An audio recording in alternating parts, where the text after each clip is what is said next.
Bem, galera, só o sucesso. Na aula de hoje nós vamos falar sobre ritos no processo do trabalho, beleza? Então, o parâmetro aqui é em relação dos ritos a qual nós trabalhamos no processo, certo? Então, nós vamos ver primeiramente esses procedimentos através de forma resumida e depois vou detalhar cada rito, beleza? Então vamos começar falando sobre o rito ordinário. Este aqui, ele é em regra aplicado de forma geral na CLT. Então aí, tudo que nós estivermos trabalhando em nossos vídeos aulas, daqui para frente, temos que ter ideia sobre esse rito ordinário, certo? Quando for tratado de qualquer outro rito específico, aí tem que se fazer menção. Mas tudo que estivermos trabalhando, ele é rito ordinário, porque é a regra geral, certo? O rito sumaríssimo, ele está aí na sua fundamentação pelos artigos 852A até o 852I, todos da CLT. Então, o rito sumaríssimo são todas aquelas ações em que o valor da causa é composto de até 40 salários mínimos. De novo, o rito sumaríssimo é aqueles compostos de até 40 salários mínimos, ok? E está aí a sua fundamentação legal.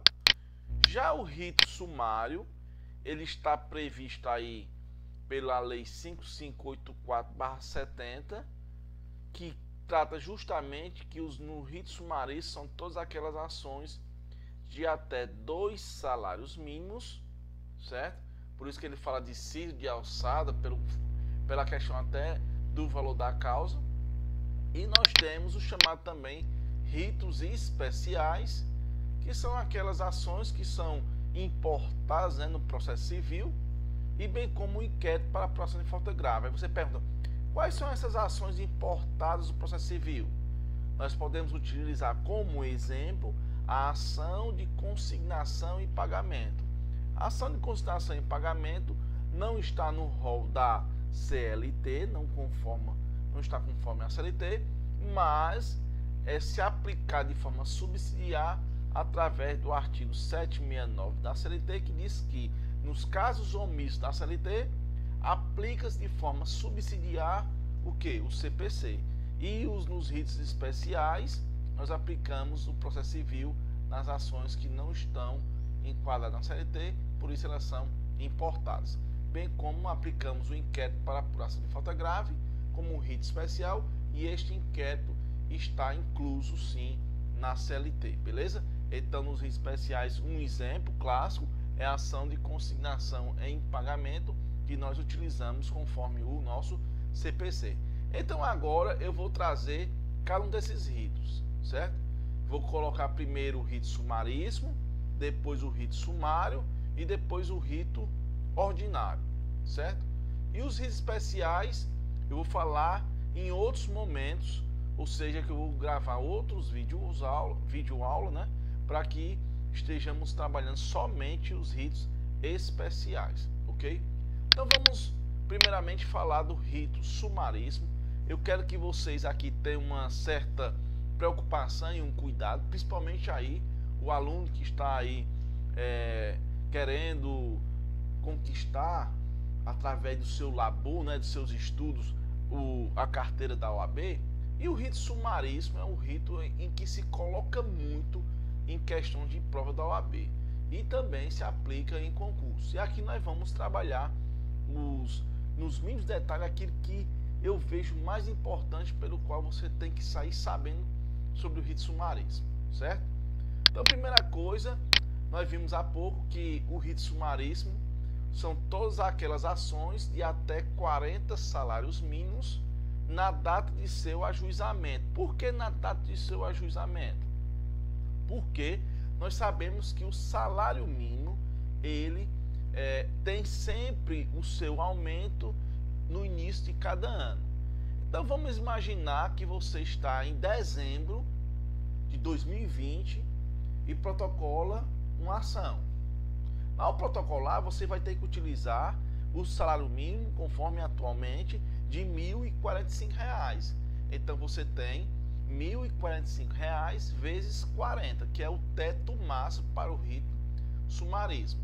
Agora, se você for protocolar a ação em janeiro, aí em janeiro, com toda certeza, de 2021, o salário mínimo vai ser um outro valor.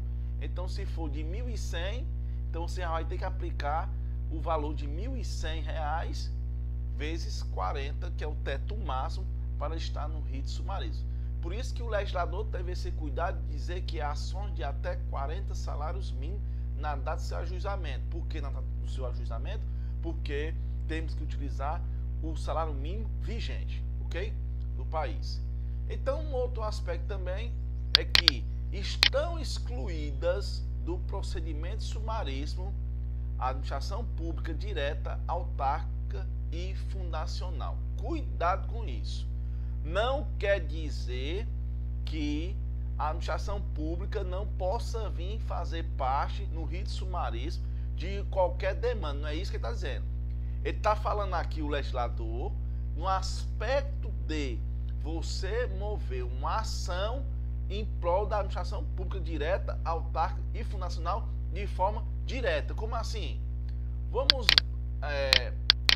perceber que em uma ação nós temos o empregado, certo? E o empregado move uma ação em face de quem? Da empresa pela qual ele trabalhou, certo? Vou botar assim, M, pronto. Vamos dizer que este aqui, servidor público, a qual uma entidade pública como o município é regido pela CLT, certo? Que tem a competência da Justiça do Trabalho, conforme o artigo 114, inciso 1, não está aplicado ali a questão do ADI 3357, sobre a questão da incompetência da Justiça do Trabalho no aspecto da entidade pública quando é estatutário. Não estou falando isso, estou falando da entidade pública seletista. Então, competência, Justiça do Trabalho. Então, o município, ele é regido pela CLT e o servidor, ele move uma ação na Justiça do Trabalho em face aqui de um município. Pronto. É isso que ele está falando. Entra em face do município. Pode um servidor público mover uma ação diretamente aqui no município pelo rito sumaríssimo? Resposta: não pode. É isso que está dizendo aqui. Que estão excluídas no procedimento sumaríssimo a administração pública direta, autárquica e fundacional. Ou seja, você não pode mover uma ação de forma direta, certo? Aqui no polo passivo, uma entidade pública, que pelo meu exemplo foi quem? O município, certo? Daquelas ações de até 40 salários mínimos. Mas, eu vou botar aqui do lado esquerdo, imagine uma terceirização. Então, a terceirização, nós temos o empregado movendo uma ação, pleiteando no polo passivo o prestador de serviço, que é o seu empregador direto, e a entidade pública, que nós vamos colocar também aqui o município. Aí a pergunta agora: esse litígio consórcio passivo eu posso pleitear na Justiça do Trabalho? Resposta: sim. Aqui não utiliza a regra daqui, não utiliza essa exclusão. Por que não, professor? Porque quem é o real devedor? Prestador de serviço. Quem é o principal do polo? Prestador de serviço. E o município? O município ele só vai responder de forma subsidiar, certo? A responsabilidade do município é de forma subsidiar. Portanto, nesse meu exemplo aqui, de litígio consórcio passivo, poderá ser aplicado à entidade pública no rito sumaríssimo. Entendeu? Então, cuidado com isso.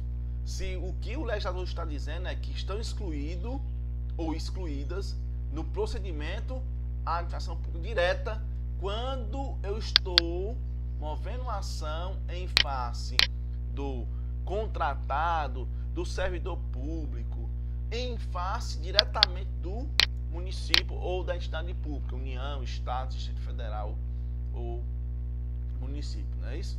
Os quatro entes da federação. Então, nesse caso, não pode, ok? Não.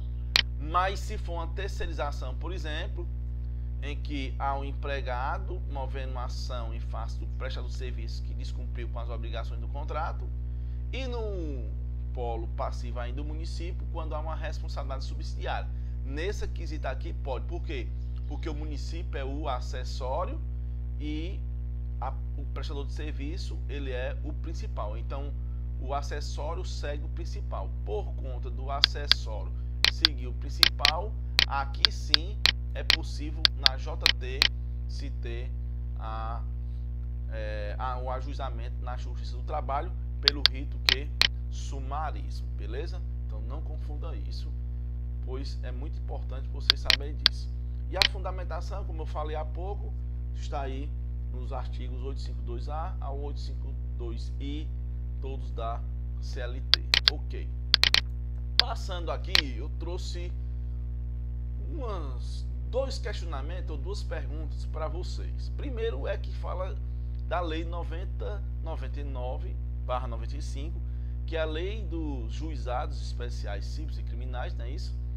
E que ele está falando aí no artigo 3º, no seu parágrafo 3º, sobre aquela possibilidade de você renunciar o que exceder, né? O que passar aí dos 40 salários mínimos, porque nós sabemos que para a Lei 9099, também no aspecto civil, o valor máximo também é de 40 salários mínimos. Aí ele está falando sobre justamente isso. Se eu estou amparado por essa lei, conforme aqui, nos afirma que trata da renúncia de direitos para aproveitar o rito. Logo, aplica-se ao procedimento sumaríssimo? Essa é a primeira pergunta. Se aplica-se. Ou seja, eu posso renunciar para que se enquadre no rito sumaríssimo? Essa é a questão. Então, eu tenho uma ação que ela está 50 salários mínimos. A questão é, eu posso abrir mão dos 10 salários mínimos para que minha ação seja enquadrada nos 40? Se você dizer que não pode abrir mão, não é isso? Então, a questão é, se a sua resposta for negativa, pode o trabalhador ajuizar duas ações em torno do mesmo contrato para aplicar, para evitar a aplicação do rito ordinário? Então a questão assim é o seguinte: eu tenho uma ação em que o valor da causa é de 50 salários mínimos. Então nós sabemos que ultrapassa os 40, então não pode ser mais rito sumaríssimo. Então a pergunta foi, eu posso renunciar então 10? A resposta é o seguinte: não pode, pelo princípio da irrenunciabilidade do seu direito. Ninguém pode renunciar o que é de direito seu. Ninguém pode renunciar ao direito às férias, ninguém pode renunciar ao direito a aviso prévio, nem férias, nem 13º, nem salário. São direitos indisponíveis. Portanto, eu não posso renunciar ao meu direito conforme determina aqui na Lei 9099/95.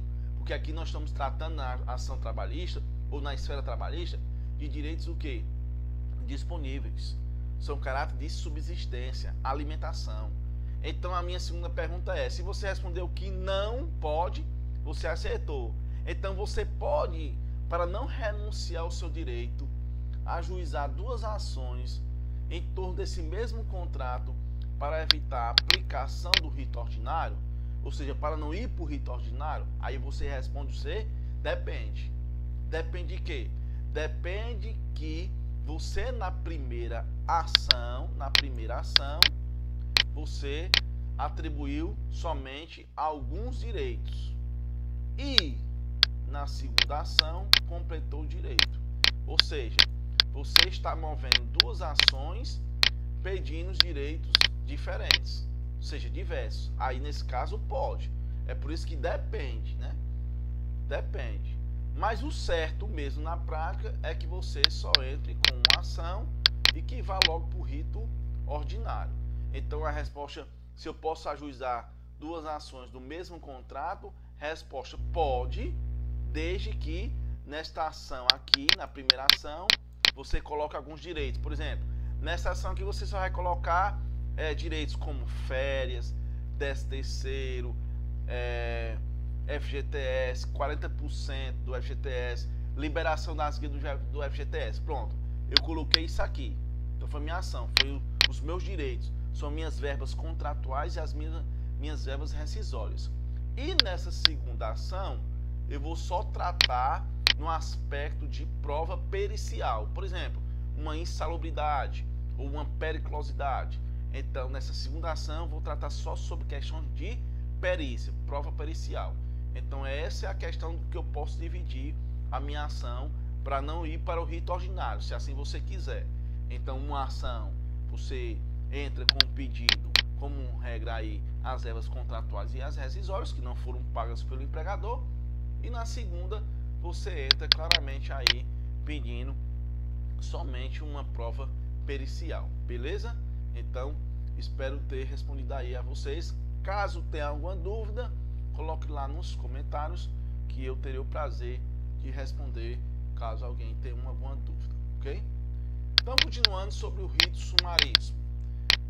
Nós vamos brincar aí com o artigo 852B da CLT, que fala justamente de o pedido ele tem que ser certo e determinado e indicar o valor correspondente a esse pedido. O pedido certo e determinado quer dizer que você tem que calcular as suas verbas, você tem que dizer se eu tenho férias, se são em dobro, em simples, com um texto funcional e dizer o valor, 13º, proporcional, integral, qual foram os anos a qual o empregador ficou devendo, o FGTS, qual foram os meses que não foram depositados, o 40%, ou seja, eu estou discriminando as verbas e dizendo o valor. Então o pedido está sendo certo e determinado. É isso que tem que ser feito. E olhe que é no pedido, não é na causa de pedir. Cuidado com isso. Se você fizer os cálculos na causa de pedir, ou seja, nos fatos, né, você tem que reforçar ou ratificar também nos pedidos com os cálculos. Cuidado com isso, porque tem muito juiz que está extinguindo o processo porque está se atentando muito que fala esse pedido certo e determinado, e ele está querendo que você faça os cálculos demonstrando aonde? Nos pedidos, certo? E aí estão extinguindo o processo porque não estão fazendo isso. Particularmente eu acho que também é muito legalismo de muitos juízes que está fazendo dessa forma, mas para evitar qualquer extinção de processo é melhor você fazer, se quiser, né, cita só as verbas na causa de pedir, ou seja, nos fatos, e nos pedidos reforçam aí os cálculos de cada verba, certo? E se você quiser fazer os cálculos também na causa de pedir ou exemplo nos fatos, reforça, ratifica aí nos pedidos. Mas a ideia aqui é que o pedido tem que ser certo e determinado e indicar o valor correspondente, certo, deste pedido. O outro ponto também muito interessante no rito sumaríssimo é que não se admite citação por edital. Esses dois pedidos aqui cai muito no exame da ordem, isso aqui cai muito, para vocês terem esse conhecimento sobre que não cabe citação por edital, que o pedido tem que ser certo e determinado. Então deve o reclamante indicar o endereço do reclamado de forma correta, certo?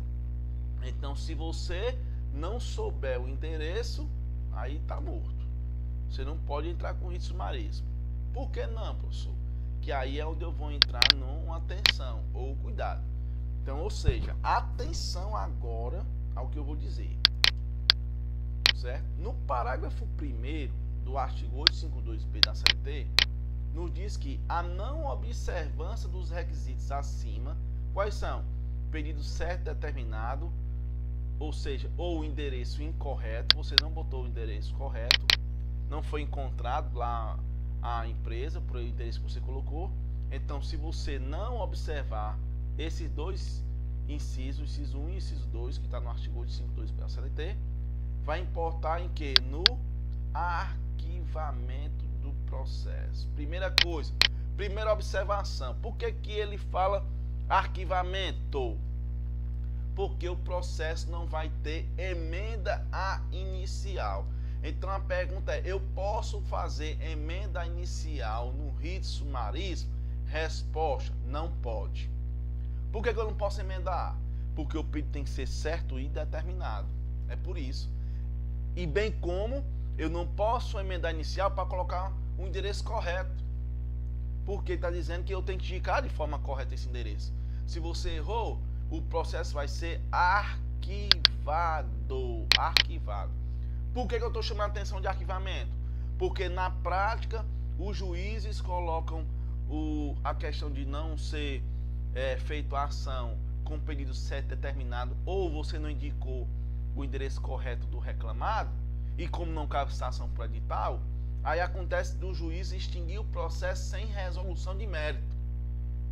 Aí isso é totalmente diverso do que a lei diz, e para as empresas acarreta um certo também prejuízo, porque nós vamos ver em aulas futuras que duas ações sendo arquivadas, eu tenho que esperar 6 meses, eu que digo é o reclamante, para mover uma nova ação. Porque se eu mover uma ação depois de 2 arquivamentos seguidos, a acarreta é perempção. Então não se preocupe que isso nós vamos ver em próximas aulas. Então o termo correto é arquivamento. Se não cair na prova de vocês aí que o pedido estava incerto, estava indeterminado e que a citação estava incorreta e você adotou pelo rito sumaríssimo, aí perguntar qual é o procedimento correto do juiz? Arquivamento do processo. E qual outro critério a ser aplicado quando não atende o inciso 1 e o inciso 2? É o pagamento das custas. Por quem? Pelo reclamante. Então nós temos duas formas: arquiva o processo e paga as custas. Professor, mas ele não tem a gratuidade da justiça? O juiz não deu?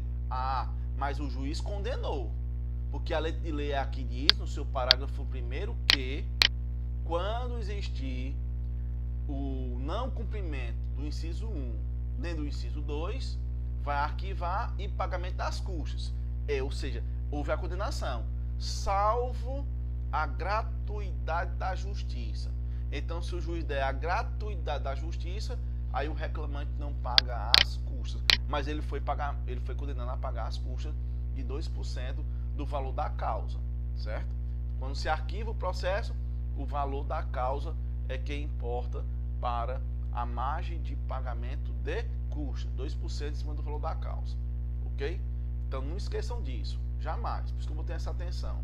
Se você atendeu um ou outro, se não deixou, foi cumulativo ou ficou um ou outro, aqui é e ou, né? Vai arquivar e vai se ter o pagamento das custas. Beleza. Continuando.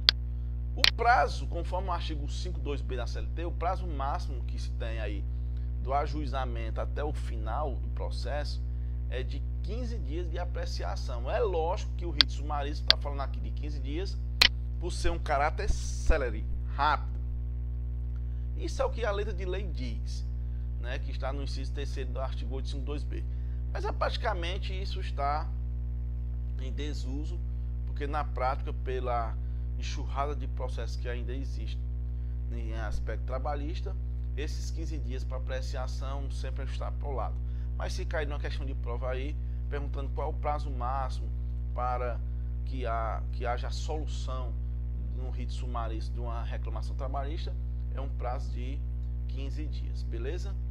E o artigo 852C da CLT vai nos falar que a audiência no rito sumaríssimo, mas eu gosto de reforçar que não é só no rito sumaríssimo, é no aspecto ou na esfera trabalhista, que a audiência ela é una, ou seja, não tem essa questão de fracionamento como no processo civil, de se ter uma audiência de conciliação e remarca uma outra audiência de instrução e julgamento. Não existe isso. Na esfera trabalhista, a audiência é una, ou seja, ela tem a fase de conciliação, que é a primeira tentativa de conciliação, e posteriormente a rejeição dessa conciliação, passamos para a instrução e julgamento na mesma data, ou seja, na mesma hora, certo? Isso é o que nós temos como regra, audiência sendo una, ok? Nós sabemos também que o juiz, ele dirige o processo, né? Ele dá o andamento do processo com certa liberdade, podendo determinar inclusive provas e apreciá-las, dando um especial valor às regras de experiência. Essas regras de experiência, que até a legislação fala, é a experiência do juiz em si, certo? Porque da mesma forma como o juiz, como no tópico anterior, que está falando lá sobre no aspecto como é que se dá a condução de uma audiência, como ser una, o juiz pode muito bem também dizer o seguinte, ó, pela questão do avançar da hora, vai ter instrução, nós vamos redesignar a audiência para outra data. Ou seja, o juiz, como ele dirige o processo, ele pode também fracionar o processo, certo? Mas você, quando for o advogado, fique ciente de ir para a audiência para ela ser una. Mas pode haver um fracionamento? Pode haver um fracionamento, como ele é livre, o juiz, para determinar como é que vai funcionar o andamento processual, então ele também é livre para escolher as provas e também dizer aí sobre a sua experiência. A experiência também no aspecto até de condução para uma possível conciliação. Então essa experiência é o do juiz com o passar do tempo que ele vai adquirindo a sua experiência cada vez mais. Na abertura o juiz vai propor a conciliação, né? E usando os meios adequados para esta persuasão que eu acabei de dizer, que ele primeiro vai ter a conciliação no rito sumaríssimo, né? E no rito ordinário também não vê isso. Ele vai propor a conciliação e se não tiver, que passa para a instrução. Por isso que ele fala nessa abertura. Uma pergunta que pode se perguntar, professor, e se chegar no rito sumaríssimo que a legislação não fala? Se o reclamante não comparecer à audiência, acontece o quê? Se o reclamado não comparecer à audiência, nessa abertura aqui para propor a conciliação, se nenhum reclamante ou o reclamado não estiver presente, aí vai se aplicar a regra geral do artigo 844 da CLT, beleza? Que é a regra geral que é do rito ordinário. Então, se no rito sumaríssimo a legislação é omissa, mas se o reclamante não comparecer à audiência, arquiva o processo. Se o reclamado não comparecer à audiência, revelia. Vai se aplicar a regra geral que está lá no artigo 844 da CLT e não conforme os artigos 852A até o 852I da CLT, porque eles são de caráteres omissos, mas se aplica a regra geral do rito ordinário, beleza? Então, uma observação para fazerem a vocês. Então, na abertura, o juiz vai propor uma conciliação e não tendo, vai passar para a instrução e julgamento. Outro aspecto é que a ata, ela é sempre resumida, né? Eles vão ver as questões que são necessárias, são fundamentais para as partes e as informações que são úteis trazidas pelas testemunhas, ou seja, é um certo resumo, né? Então essa ata, a ata que ele fala aqui é a ata de audiência, pois nós não vimos que a audiência não é una. Então quando se tem a ata de audiência, se resume tanto para o depoimento das partes, como um resumo para as testemunhas também, as informações úteis necessárias que se coloca na ata, não tudo que se pede, nem tudo que se afirma. Lógico, é evidente que nós sabemos que na prática isso é diferente, porque se o juiz tem a prática de utilizar rito sumaríssimo e rito ordinário no mesmo patamar de raciocínio, e consequentemente se coloca tudo que se dizem lá nas audiências. Mas pela letra de lei, se cair numa prova de vocês têm que dizer que a ata ela é resumida, né, pois as afirmações fundamentais das partes úteis trazidas pelas testemunhas também é o que se coloca nesta ata. Em relação às provas, professor, como é que funciona? As provas, elas têm que se dar por meio de testemunhas, por exemplo, e isso aqui é de muita importância também. Da mesma forma que para a prova da OAB é muito importante vocês utilizarem o artigo 852A, inciso 1 e 2 da CLT, combinado com o parágrafo 1º do artigo 852B, da mesma forma como é muito importante vocês saberem daquilo, né?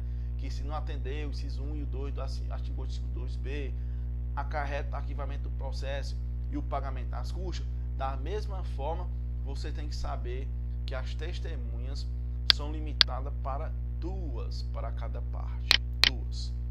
Então, tanto reclamante e reclamado, cada um deles terão até 2 testemunhas, né, certo? Que vão comparecer sem a intimação, ou seja, de forma espontânea, para evitar justamente o aspecto célere. Então, no aspecto trabalhista, bote sempre isso na cabeça, que as testemunhas elas não são intimadas para comparecer, diferente do processo civil. No processo do trabalho, elas comparecem de forma espontânea, certo? Comparecem de forma espontânea, sem intimação, sendo 2 para cada parte, até 2. Que aí diz 2 em cada parte, a gente pensa que até tem que levar obrigatoriamente 2. Não, é até 2. Eu posso levar uma testemunha como 2, o reclamante, como o reclamado também pode levar 1 ou 2 sem intimação. Só que tem um detalhe, é espontâneo. Sim, professor, mas se a testemunha não comparecer, eu posso mandar intimar a testemunha? Terceira observação no rito sumaríssimo. Só vai ser deferida a intimação da testemunha se a parte comprovar que a convidou, e essa prova tem que ser através da carta convite. Terceira observação forte aqui no processo do trabalho no rito sumaríssimo. Só vai ser deferida uma intimação de uma testemunha se você mostrar ou comprovar que a convidou e ela não compareceu. E essa prova é uma carta convite. O que é uma carta? É um comunicado que essa parte vai assinar. Na hora que você estiver acompanhando uma parte, ou seja, o reclamante e o reclamado, e que você pede que ela leve uma testemunha e que essa testemunha disse eu vou, você faz logo, beleza. Faça uma cartinha, coloca o nome dela, diz que ela vai comparecer no dia tal na audiência, manda ela assinar e ali fica com você em seu poder. Na hora da audiência ela não comparecer, você pede o quê? Que a testemunha seja intimada e que pode ser aplicado também de forma o quê? Coercitiva, caso ela não compareça. Entenderam? Então, todas as vezes que a carta convite não for apresentada em audiência, não vai ser deferida a intimação dela, ok? Só vai ser deferida a intimação da testemunha se tiver a carta convite. Então, outro aspecto também é que o reclamante ele vai ter que se manifestar dos documentos da contestação na própria audiência. Ou seja, o juiz apresentou lá a proposta de conciliação, que é a primeira tentativa de conciliação. As partes não fizeram aí a composição amigável. Iniciou a instrução. Na hora que inicia a instrução, vai o juiz receber a contestação com os documentos e automaticamente dar a réplica, né, da contestação. O que é isso? É a manifestação sobre os documentos que passa para o reclamante, para que ele se manifeste nos documentos. E aí, se ele se manifestar, nós vamos dar continuidade à audiência, e uma dessas é a prova pericial, que somente pode ser dada essa prova quando o fato exigir ou quando se tratar de prova legal. Ou seja, dependendo do fato, o juiz vai analisar se aceita ou não a prova pericial. Porque se o juiz não aceitar, beleza, vamos dar um exemplo. Vamos dizer que um reclamante ajuizou pedindo um dos seus pedidos lá um dano moral. E porque houve um infarto e coisa do tipo. E por conta desse dano moral, ele diz que tem que fazer uma perícia para se comprovar aí o quadro clínico dele e etc. Aí o juiz vai fazer a inquirição da parte, ou seja, vai ouvir o reclamante. E aí o juiz vai perguntar: sim, como se deu aí esse infarto? Como é a sua vida? Ela vai dizer: não, minha vida é de trabalho. Aí o juiz pergunta: e você fuma? Ah, eu fumo. Você pratica algum esporte alguma atividade física, algum esporte? Não, não pratico não. O reclamado forçava você ir para fazer um trabalho acima das 8 horas? Não obrigava. Você bebe? Bebo. Ou seja, o reclamante está dizendo todo o quadro clínico diverso do que o médico solicita para qualquer ser humano, né? Poder fazer, praticar exercício físico, não beber, não fumar, coisa do tipo. Então, ele sofreu um infarto, o juiz vai perceber o quê? Não tem como se ter prova pericial pelo depoimento do reclamante. Então, o juiz analisou e viu que não tem como fazer prova pericial. Por isso, somente vai ser exigido quando o fato exigir ou quando for uma prova legal, por exemplo, uma insalubridade, que se tem uma perícia, tem que ser feito para constatar aí qual o índice dessa insalubridade, se é de 10, 20 ou 40%, certo? Se o juiz acatou essa prova pericial, vai ter que se dar uma manifestação do laudo num prazo comum de 5 dias. Cada um, depois do laudo apresentado pela perícia, cada parte tem 5 dias para se manifestar, certo? Havendo necessidade de fracionar ou interromper a audiência, que no caso sempre vai ocasionar. E o prazo para a solução de todos os problemas, no caso aí com a perícia, é de 30 dias. Beleza? Ok. Então vamos passar agora para a resposta do reclamado. O que é isso? É simplesmente a contestação do reclamado em audiência pelo rito sumaríssimo. Como é que funciona? Ele não tem regras específicas sobre a forma da resposta do réu, mas determina que as exceções sejam julgadas de imediato. Quais são as exceções que está aí no artigo 852G da CLT?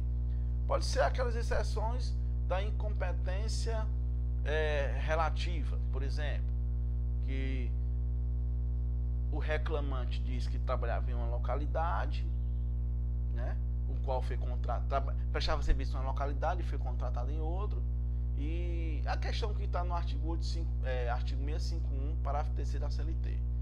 Então o juiz vai ter que decidir de forma rápida, certo? Ou seja, de imediato. Não vai ser aplicado conforme o rito sumaríssimo, não vai ser aplicado aqui para as exceções o artigo 800 da CLT, porque o artigo 800 da CLT são aquelas exceções para o rito ordinário. Como aqui diz que vai ser julgado de forma imediata, então entende-se que a exceção como suspeição também e impedimento pode ser feito também de forma imediata. Continuando, nós podemos ver aqui que a resposta do reclamado do processo pode ser sob a forma de contestação, de reconvenção ou exceção. Só que aqui eu paro para falar desse bichinho aqui, reconvenção. Por quê? Porque nós estamos no rito sumaríssimo. Mas a resposta pode ser a contestação, como pode ser a exceção que eu acabei de citar há pouco. E a pergunta agora é, professor, cabe reconvenção no rito sumaríssimo? No rito ordinário cabe reconvenção, mas no rito sumaríssimo não cabe, porque nós sabemos que pela lei 9099/95 não cabe a reconvenção, não é isso? Se há alguma reconvenção a ser feita, tem que ser um pedido contraposto pela lei 9099/95.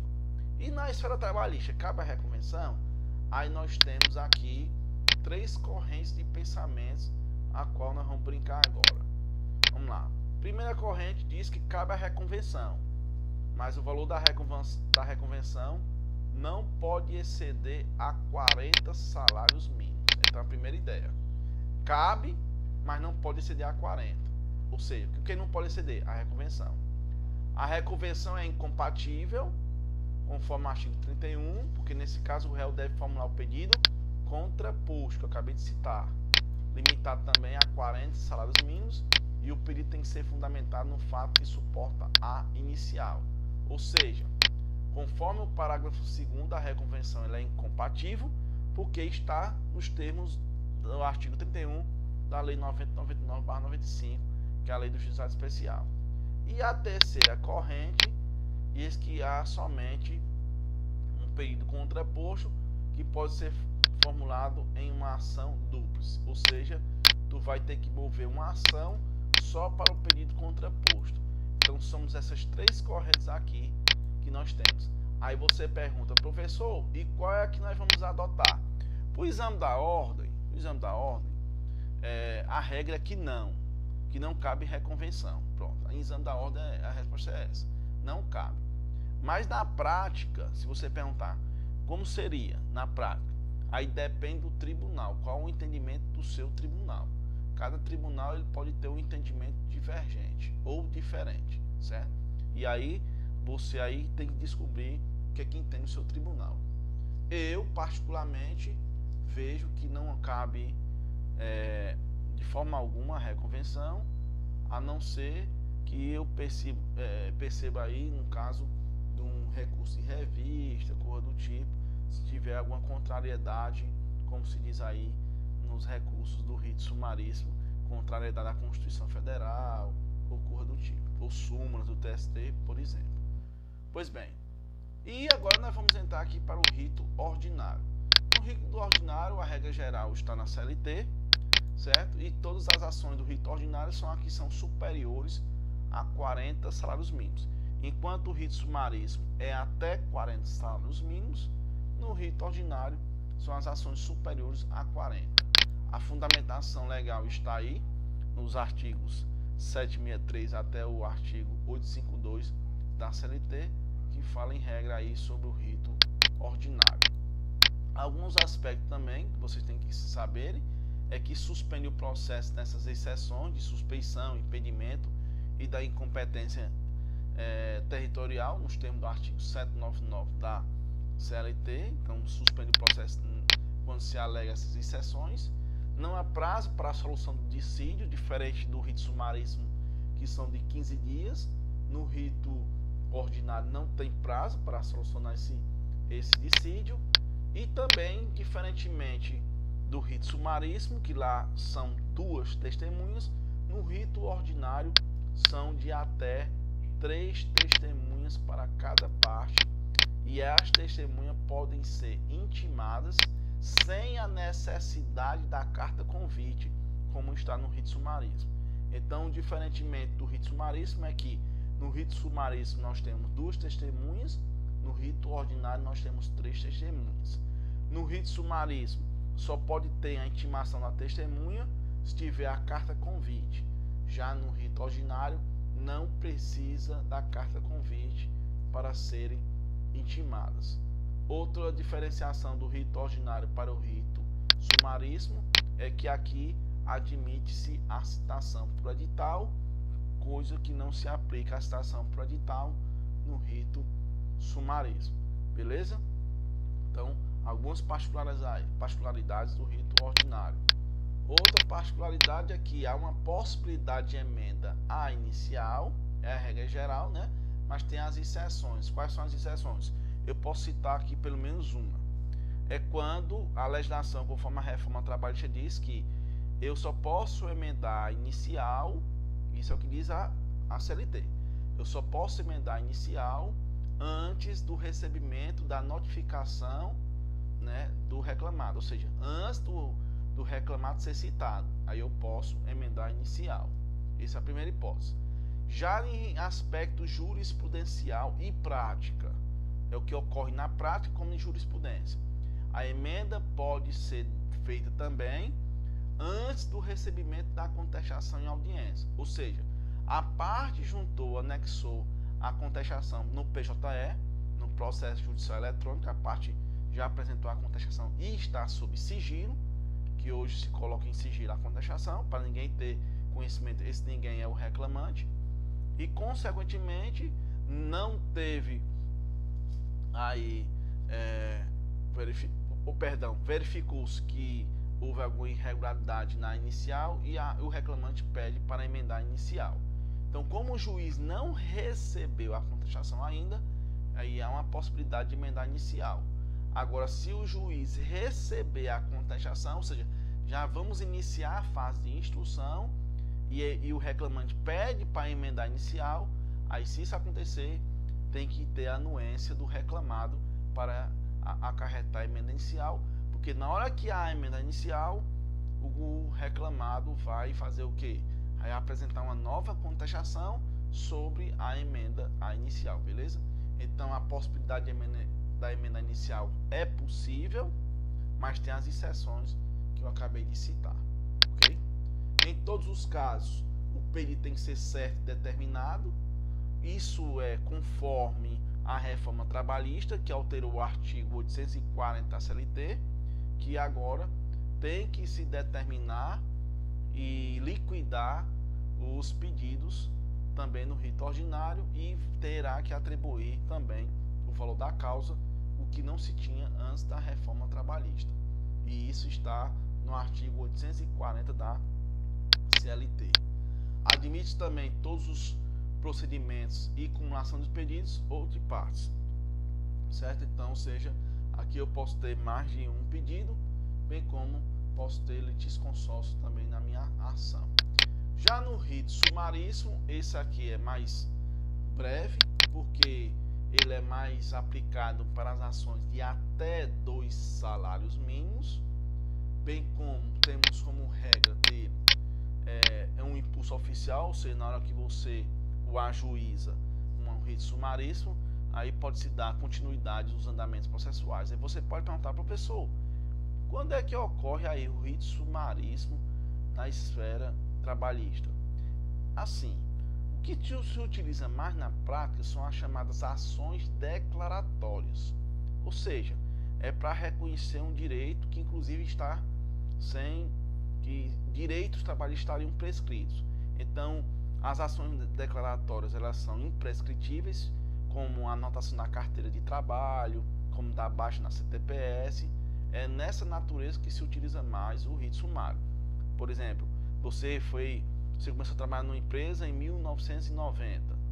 Aí no ano 2000 saiu da empresa, a empresa não deu baixa na sua carteira, mas ela deu o TRCT, mas não deu baixa, houve um esquecimento, e agora você quer se aposentar. E o INSS diz que o vínculo está em aberto, porque a empresa não deu baixa no seu vínculo, junto ao CNIS da Previdência. E aí você vai querer se aposentar e o INSS exige que você dê baixa na sua carteira, bem como no CNIS. Aí, então você vai procurar a empresa já fechou. E aí você vai fazer o quê? Vai ficar sem se aposentar? Vai ter um prejuízo? Aí você entra com a ação declaratória, que é pelo rito sumário, para simplesmente conseguir aí que pelo menos a vara dê abaixo na sua CTPS, com a prova que você vai demonstrar que é o TRCT que você tem em mãos, e bem como que a própria vara oficia aí os órgãos competentes para dar baixa também no chamado CAGED, né? Bem como na questão do FGTS.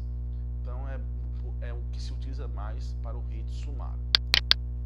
E não cabe recurso no rito sumário, a não ser que sejam aqueles no aspecto constitucional, e aqui é dispensado o registro do depoimento, constando somente um resumo da conclusão deles, caso haja o que? Vamos dizer, um depoimento de alguma testemunha que você leve, faz somente um resumo aí, da mesma forma do rito sumaríssimo. Exames periciais pode-se ter, mas aí só tem um perito e o parecer dos assistentes no mesmo prazo do laudo que se utiliza. E o procedimento sumaríssimo, a legislação que se utiliza é da lei aí 5584/70. Pronto. O rito sumaríssimo é mais simples. O que eu quero dizer é que nas próximas aulas nós vamos nos adentrarmos mais no rito ordinário, porque eu creio que o sumaríssimo nós falamos bem. Vou citar mais o rito sumaríssimo quando nós estivermos falando de recurso. Aí vai ser aulas futuras aqui do nosso curso, beleza? Espero ter gostado. Um ótimo abraço, um ótimo estudos. Só o sucesso. Não esqueça de dar um joinha aí, certo? E se inscrever no canal, beleza? Um abraço e fiquem com Deus todos. Valeu, jovens. Um abraço, só o sucesso.